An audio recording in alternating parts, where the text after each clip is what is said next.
Models English grammar का एक important topic है।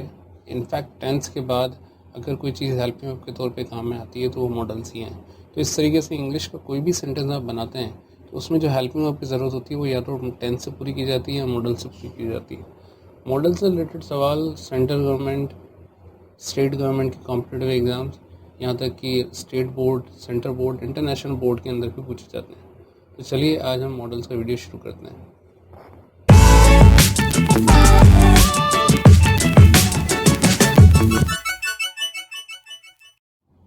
नमस्कार दोस्तों, एसडी क्लासेस में आपका स्वागत है। हमारे चैनल पर हम आपके लिए इंग्लिश के कई टॉपिक्स काफ़ी आसान तरीके से हिंदी और अंग्रेजी भाषा में लाते हैं।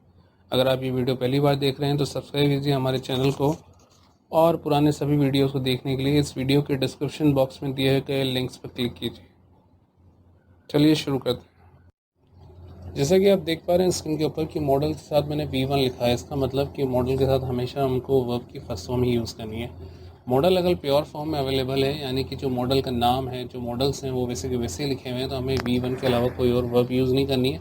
लेकिन अगर मॉडल के साथ बी लिखा हुआ आ गया या हैव लिखा हुआ आ गया, like will have, shall have, could have, would have या फिर विल बी, शैल बी, तो ज़रूर हम वेन वर्ब की फॉर्म चेंज करते हैं। सबसे पहले बात करते हैं कि मॉडल्स कितने होते हैं। मॉडल्स होते हैं 14 और इसमें जो अंडरलाइन किया हुआ है हैव टू, ये नया जुड़ा हुआ है। बाकी 13 मॉडल पहले हुआ करते थे। तो सबसे पहले इनको लर्न करते हैं, इनको याद करते हैं कि इनको कैसे याद किया जा सकता है। तो सबसे पहले आप इस सीक्वेंस को याद रखिए कि सबसे पहले हम लोगों को ये 4 मॉडल याद रखने हैं, विल, शैल, कैन, मे। अब इसकी पास्ट फॉर्म जैसे ही बनाते हैं, इसकी पास्ट फॉर्म होती है विल की वुड, शैल की शुड, कैन की कुड, मे की माइट। तो हमारे 8 मॉडल तो यहीं तैयार हो गए। आगे के जो 3 मॉडल मैंने ब्रैकेट के साथ बनाए, इसका मतलब ये 3 मॉडल ऐसे हैं जो एंड हो रहे हैं टू से।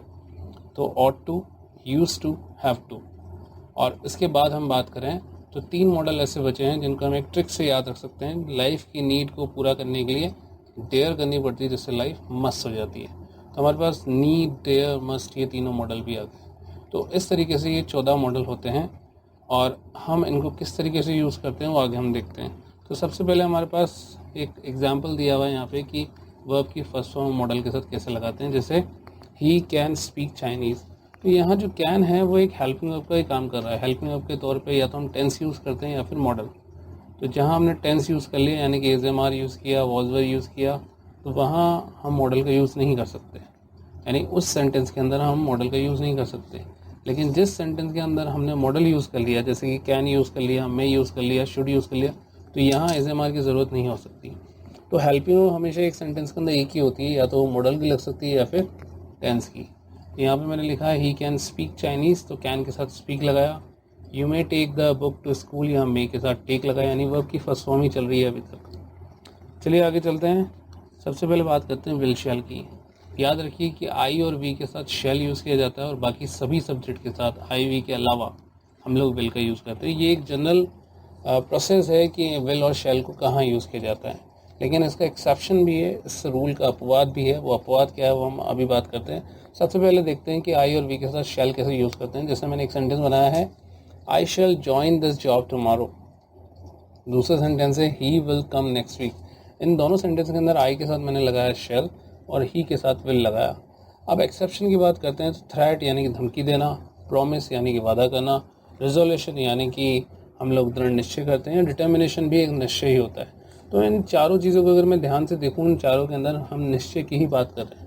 जब भी हम निश्चय कर लेते हैं किसी चीज़ का, तो उस सिचुएशन के अंदर आई और वी के साथ तो चलता है विल और बाकी के साथ चलता है शैल। तो जैसे आई विल किल यू, तो यहाँ पे मैंने क्या लिखा, आई विल किल यू, तो आई के साथ मैंने यहाँ लगा दिया विल। और ही शैल श्योरली पास द एग्ज़ाम, तो ये जो अगला सेंटेंस है इसके अंदर भी हम श्योरिटी की बात कर रहे हैं, निश्चितता की बात कर रहे हैं, तो इसलिए ही के साथ शैल आ गया। तो इस तरीके से आपको याद रखना है कि ये 4 सिचुएशन जब भी आती हैं तो आई और वी के साथ शैल नहीं चलता, विल चलता है। और बाकी सारे सब्जेक्ट के साथ जिनके साथ विल चला करता था उनके साथ अब शैल चलेगा। इसके अलावा भी आई, विल और शैल का दूसरा यूज़ होता है, जैसे ऑफ़र करने के तौर पे। अगर हम ऑफ़र कर रहे हैं तो शैल के साथ, जैसे कि shall I call the doctor, shall I help you, shall I bring some water for you. तो इस तरीके से हम लोग ऑफ़र दे रहे हैं किसी को। और पोलाइट रिक्वेस्ट की मैं बात करूँ तो भी हम इसका यूज़ कर सकते हैं, लेकिन उसके साथ हमें प्लीज़ लगाना पड़ेगा। जैसे will you please move aside. Question tag की बात करूं तो ये एक इंपॉर्टेंट क्वेश्चन टैग है। वैसे तो क्या होता है कि क्वेश्चन टैग के अंदर जो हेल्पिंग दी हुई है हम वैसी की वैसी हेल्पिंग आगे लिख देते हैं, लेकिन यहाँ लेट्स प्ले फुटबॉल के अंदर क्वेश्चन टैग जो बनेगा वो शैल बी बनेगा। ये आपको याद रखना है। तो ये कई बार कॉम्पिटिटिव एग्जाम्स के तौर पे एरर के तौर पे पूछा जाता है, तो हमें ये याद रखना है कि लेट्स के बाद shall be he question tag के तौर पे चलेगा। इसके बाद बात करते हैं कैन की। कैन जो होता है इसका हिंदी मतलब होता है सकता है, सकती है, सकते हैं। ये एक्चुअली में आपकी शारीरिक क्षमता और मानसिक क्षमता की बात करता है। कभी कभार संभावना के तौर पे भी काम में आता है, लेकिन संभावना शारीरिक क्षमता और मानसिक क्षमता के हिसाब से, यानी कि mental ability and physical capacity पर डिपेंड करती हैं। तो अगर हम कैन का परमिशन या रिक्वेस्ट के तौर पे यूज़ करते हैं तो वो इनफॉर्मल परमिशन होती है। इनफॉर्मल परमिशन का मतलब होता है कि उन लोगों से परमिशन या रिक्वेस्ट लेना जो हमारे बराबर के हैं या हमसे छोटे हैं, लेकिन जो हमसे बड़े होते हैं उनसे रिक्वेस्ट करना या परमिशन लेने के लिए हम लोग फॉर्मल परमिशन या फॉर्मल रिक्वेस्ट का यूज़ करते हैं। तो उसके लिए कौन सा मॉडल आएगा वो हम आगे पढ़ेंगे, लेकिन फ़िलहाल यहाँ बात करते हैं इनफॉर्मल परमिशन और इनफॉर्मल रिक्वेस्ट की। तो सबसे पहला जो सेंटेंस है उसके अंदर एबिलिटी की बात हो रही है, यानी कि मानसिक क्षमता की। जैसे I can learn 4 books in an hour, मैं 1 घंटे के अंदर 4 किताबें पढ़ सकता हूँ, यानी ये मेरी दिमागी क्षमता है। दूसरा सेंटेंस है मैं 4 कुर्सियाँ एक हाथ में उठा सकता हूँ, वापस सकता है आ गया। तो यहाँ मेरी फिजिकल कैपेसिटी की बात हो रही है, यानी कि शारीरिक क्षमता की। और any one can play this game, अब इस सेंटेंस के अंदर मेरे को पॉसिबिलिटी भी दिख रही है, यानी संभावना भी दिख रही है कि कोई भी खेल सकता है। किसी की कैपेसिटी भी दिख रही है कि कोई भी खेल सकता है, उसके अंदर किसी के अंदर भी इतनी कैपेसिटी हो सकती है, और साथ ही एबिलिटी भी दिख रही है। तो ये इस एग्जाम्पल के थ्रू हम लोग ये समझ पा रहे हैं कि कैपेसिटी और एबिलिटी के साथ साथ पॉसिबिलिटी के लिए भी कैन का कैसे यूज़ करते हैं। और can I use your pen, इस सेंटेंस से आपको सीधा सिंपल इनफॉर्मल परमिशन ही मिलेगी, इनफॉर्मल रिक्वेस्ट ही मिलेगी। वापस से बताता हूँ, इनफॉर्मल रिक्वेस्ट हम लोग अपने बराबर या अपने छोटे से करते हैं। आगे बात करते हैं कुड की। कुड सका, सकी, सके या सकता था, सकते थे, सकता हूँ के तौर पे यूज़ में आता है। अब सकता हूँ के तौर पे प्रेजेंट में कैसे यूज़ में आता है वो मैं अभी बताता हूँ, लेकिन इससे पहले बात करते हैं कि पास्ट एबिलिटी और कैपेसिटी में कैसे ये काम में आता है। कि जैसे मैं कल ये काम नहीं कर सका, तो वैसे ही नहीं कर सका, सका की बात हो रही है, यानी कि यहाँ कुड की बात हो रही है। जैसे एक सेंटेंस है, he could play well in the last match, वो पिछले मैच में अच्छा खेल सकता था। My uncle could run 5 kilometre in an hour when he was young, मेरे अंकल 5 किलोमीटर 1 घंटे के अंदर दौड़ लेते थे जब वो दौड़ सकते थे, जब वो जवान थे। तो दौड़ सकते थे यानी कि सकता है, सकता था, सकती थी की बात हो रही है। तो जब पास की बात होती है तो कैन कुड का कुड जो है कैन का पास एबिलिटी या कैपेसिटी बन जाती है। लेकिन वही कुड जब परमिशन के तौर पे काम में आता है तो वो प्रेजेंट का सेंस देता है। जैसे could you please give me your book, तो क्या आप मुझे आपकी बुक दे सकते हैं। तो इस तरीके से कुड फ्यूचर के तौर पे भी काम में आता है जब हम फ्यूचर के बारे में बात करते हैं कि ऐसा कर सकेंगे। He could win gold medal in the coming up Olympic game, वो आने वाले ओलंपिक गेम में गोल्ड मेडल जीत सकेगा। तो इस तरीके से हम लोग कुड का पास्ट में, प्रेजेंट में और फ्यूचर में यूज़ करते हैं। आगे बात करते हैं मे की। मे संभावना के लिए काम में आता है। इसके अंदर जब भी संभावना की बात होगी तो मे का यूज़ करते हैं। जैसे द वेदर इज़ क्लाउडी, यानी कि मौसम जो है बादलों से भरा हुआ है, तो आज बरसात हो सकती है। तो यहाँ जो संभावना की बात हो रही है उसके लिए हम लोग इसका यूज़ करते हैं। इसके अलावा use to show formal permission, यानी फॉर्मल परमिशन और पोलाइट रिक्वेस्ट। मैंने अभी बताया था कि पोलाइट रिक्वेस्ट के साथ साथ इनफॉर्मल परमिशन की जब भी बात होगी तो हम लोग कैन का यूज़ करते हैं, लेकिन फॉर्मल की जब भी बात होगी तो मे का यूज़ करते हैं। मैंने आपको बताया था कि फॉर्मल परमिशन और इनफॉर्मल परमिशन में फ़र्क क्या है। तो फॉर्मल परमिशन के अंदर हम लोग क्या करते हैं कि अपने बड़े से कोई परमिशन मांगते हैं, अपने बड़े से कोई रिक्वेस्ट करते हैं। तो जैसे आप अक्सर अपने टीचर से पूछते हैं, may I come in sir, may I know your name. तो इस तरीके से हम लोग क्या कर रहे हैं, फॉर्मल तरीके से काम कर रहे हैं। और जब हम कर्स और ब्लेस की बात करते हैं, यानी दुआ या बद्दुआ की, तो भी हम मे का यूज़ करते हैं। जैसे मे यू लिव लॉन्ग, कि आप बहुत लंबा जियो, और मे यू डाई सुन, आप जल्दी मर जाओ। तो ये भी दुआ और बद्दुआ के लिए भी हम लोग मे का ही यूज़ करते हैं। और जब पर्पज़ की बात हो, उद्देश्य की बात हो कि हम ये काम क्यों करते हैं, इसका उद्देश्य क्या है, तो उसके लिए भी मे का ही यूज़ किया जाता है। जैसे we eat so that we may live, हम इसलिए खाते हैं ताकि हम जी सकें। वापस सके की बात हो रही है, तो यहाँ पे हम ये भी समझ सकते हैं कि मे का मतलब सकता है, सकती है, सकते हैं के तौर पे भी होता है, या फिर सका, सकी के तौर पे भी होता है।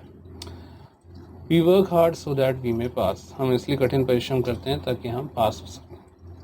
आगे बात करते हैं माइट की। तो माइट जो है वो रिमोट पॉसिबिलिटी के लिए काम में आता है। मे जो था वो पॉसिबिलिटी के लिए था।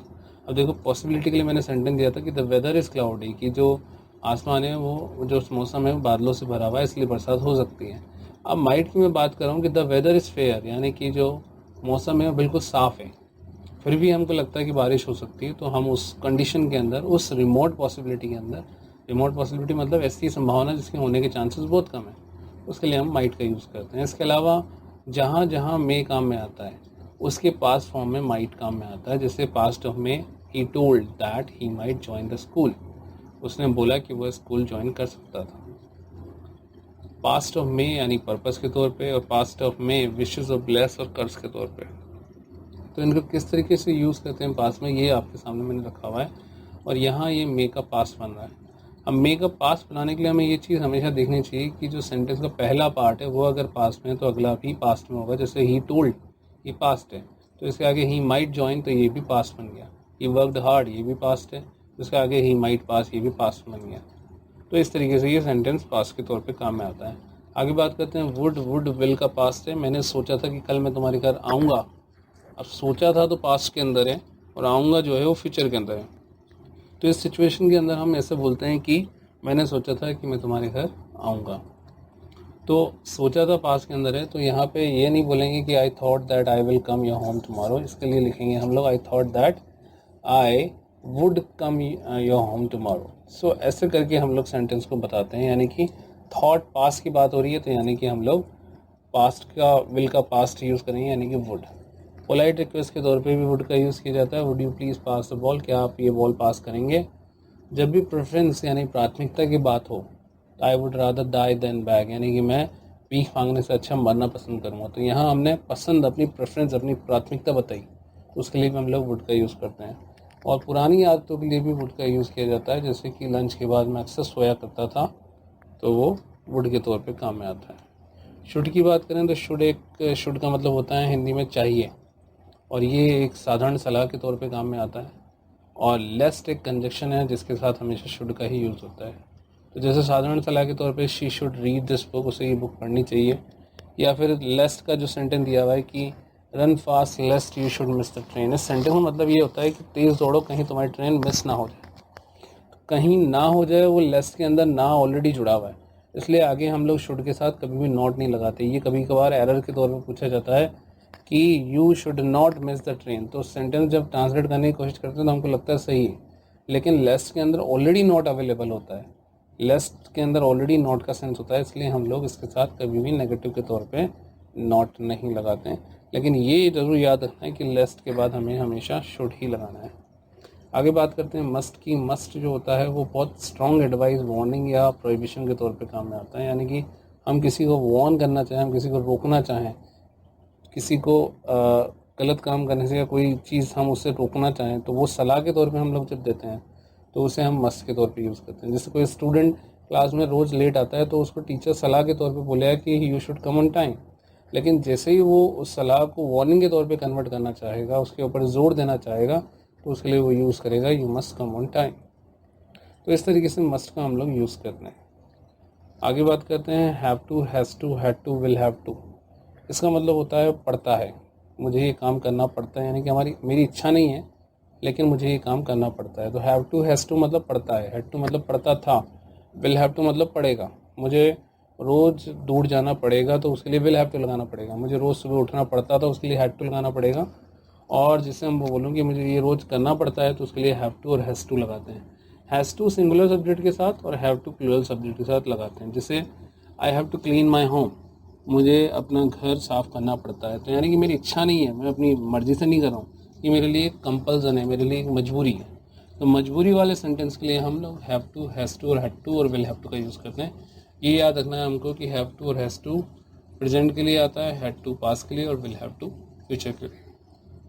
आगे बात करते हैं ऑट टू की। ऑट टू जो होता है वो नैतिक कर्तव्यों के लिए काम में आता है। नैतिक कर्तव्य जो नैतिक शिक्षा की बुक में आपने पढ़ा होगा कभी, और ऐसे कर्तव्य जो हम लोग किताबों के अंदर अक्सर पढ़ते रहते हैं, तो ऐसे नैतिक कर्तव्य के लिए ऑट टू का यूज़ किया जाता है। तो यानी नैतिक कर्तव्य की सलाह के लिए ऑट टू, साधारण सलाह के लिए शुड, और वार्निंग वाली सलाह के लिए हम लोग मस्ट का यूज़ करते हैं। तो जैसे मैंने ये सेंटेंस लिखा है कि you ought to obey your elders, हमें अपने बड़ों की आज्ञा माननी चाहिए। तो ऑट टू का मतलब भी चाहिए होता है, मस्ट का मतलब भी चाहिए और शुड का मतलब भी चाहिए। अब यूज्ड टू की बात करूँ तो वो पास्ट सब्जेक्ट है, यानी किया करता था।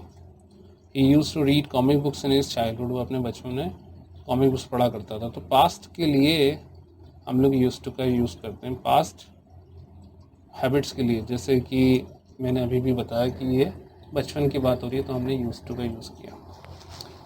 अब जब इसका नेगेटिव बनाते हैं तो हमें ये याद रखना है कि ये जो मॉडल है जिनका आखिर में टू आ रहा है, उनका जब नेगेटिव बनाते हैं तो नॉट जो होता है उन दोनों के बीच में ऐड कर दिया जाता है।